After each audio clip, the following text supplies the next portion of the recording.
départ, c'est une exploitation familiale. Mon père était tout seul, chef d'exploitation. Ma mère était là avec ses bras, mais pas trop de... Enfin, elle était conjoint collaborateur, c'est un petit statut. Moi, je voulais reprendre l'exploitation familiale, mais mon père est mort, donc je l'ai repris plus tôt que prévu. J'étais fromager, j'avais fait des études en fromagerie. Et donc, j'ai repris l'exploitation familiale, et ma mère, elle avait à peine 50 ans, donc nous avons monté un GAEC, mère-fils.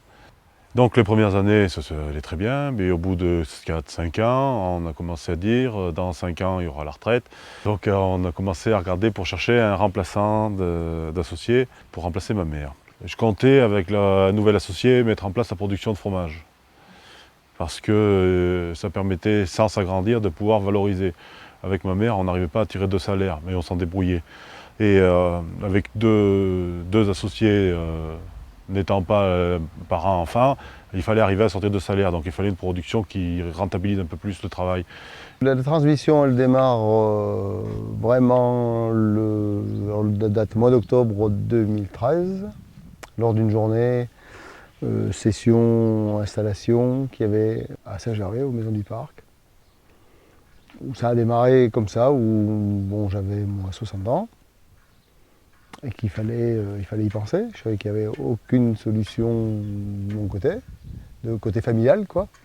Que de la reprise, j'aurais toujours pu céder les terrains, lâcher les terrains en location, céder les miens à d'autres agriculteurs du coin. C'était très simple pour moi, rapide. Et puis il y avait le côté où tout ce qui est ruralité, tout ce qui est campagne est quand même abandonné, autant qu'il y a 50 ans. Et que le seul moyen de maintenir un peu d'activité, c'était de pouvoir faciliter l'installation de quelqu'un.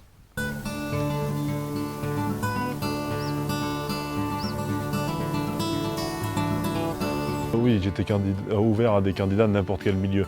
Quand quelqu'un est volontaire et a envie de faire quelque chose, on arrive à faire. J'ai eu des candidats qui voulaient bien s'associer à condition que ce soit lui qui fasse le fromage et que j'y mette pas mon nez. Et non. J'ai cherché un candidat pour qu'on se remplace sur tous les postes. Quelqu'un en travail de routine avec qui on aurait pu se partager le travail. Oui, un est plus spécialisé bête ou transformation ou fourrage, d'accord, mais quelqu'un avec qui on se transmette les informations au jour le jour pour qu'au jour où il en manque un, l'autre puisse assurer. Les candidats cherchaient plus à être autonomes qu'à travailler à deux. La structure GAEC ne plaît pas actuellement. Enfin, c'est mon ressenti. C'est des gens qui n'étaient pas issus directement du milieu agricole, oui, donc ils avaient une vision un peu idéaliste. De ce jour-là, je me suis inscrit au répertoire de l'installation. Et de là sont venues, je ne sais pas, 10, 20 personnes. Tout intéressé, mais on est intéressé, mais 3 ont fait une démarche d'installation. Julien Merle qui m'avait contacté dès 2014. Il souhaitait s'installer, mais plutôt là où il résidait avant, donc au Saint-Jean-des-Olières.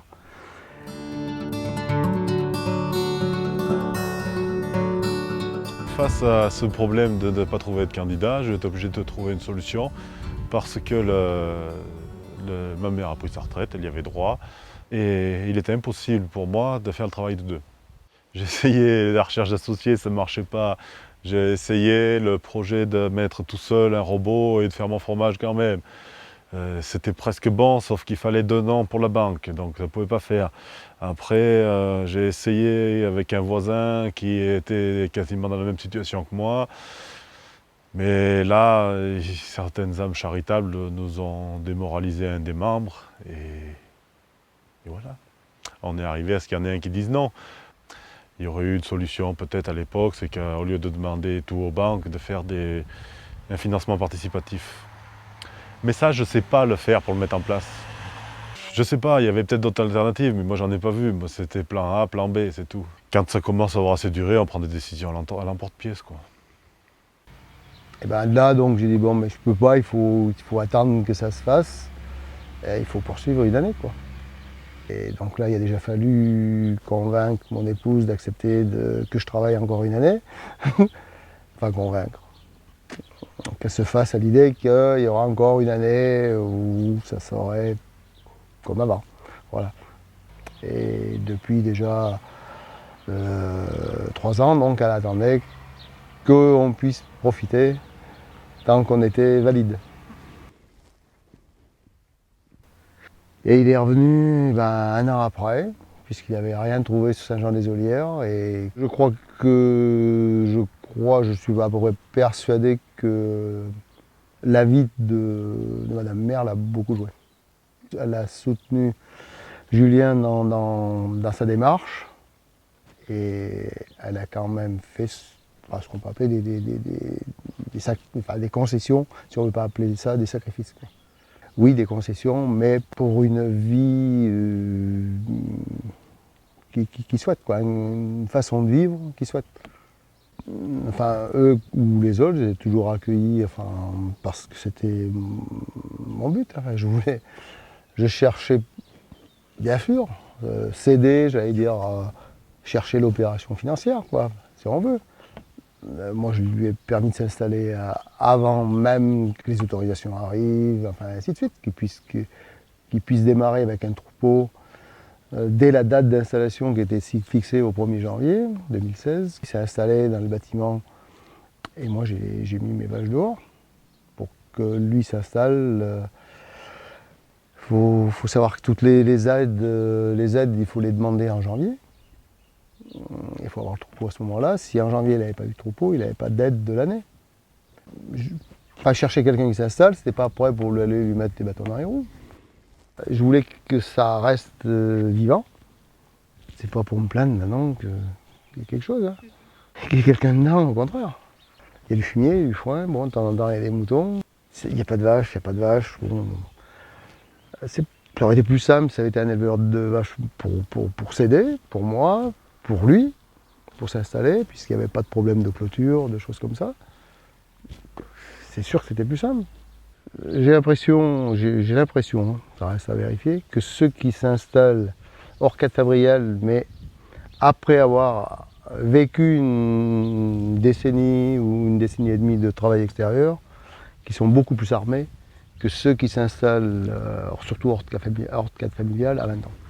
Ceux qui arrivent à 35-40 ans, ou ils savent ce qu'ils veulent, ou ils savent ce qu'ils ne veulent plus. Et reste, bon, pour Julien, c'est pareil. Hein. Il a 35 ans, je ne sais pas si c'est ce qu'il veut ou ce qu'il ne veut pas, mais il y a une part certaine là-dedans.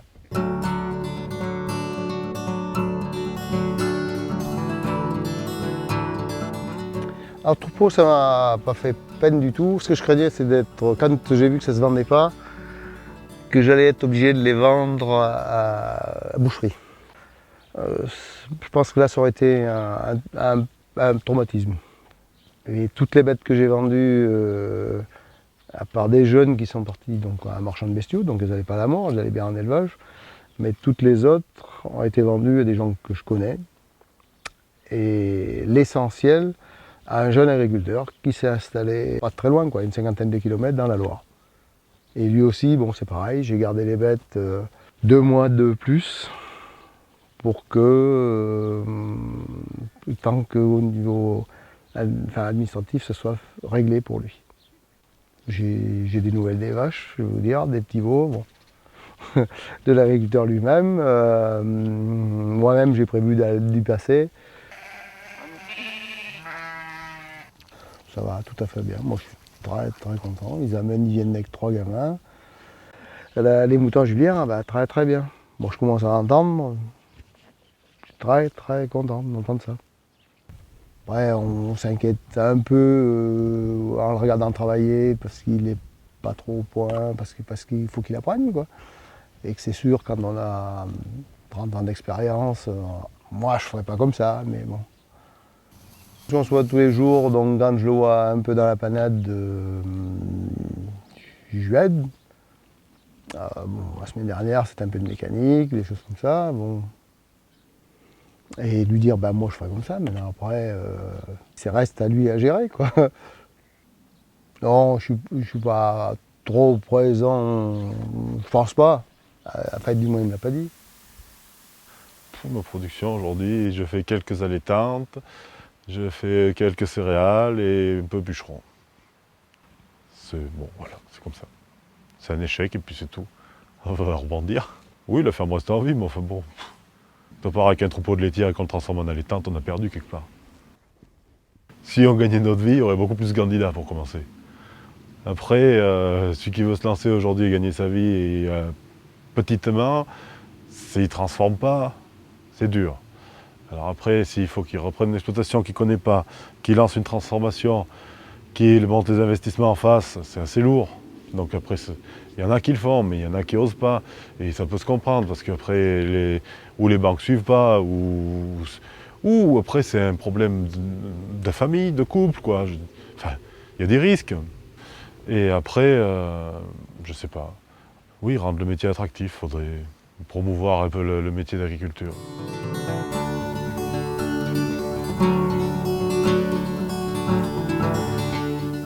Ah ben, j'aime tout ce qui touche la nature, donc c'est pour ça que j'aime l'agriculture.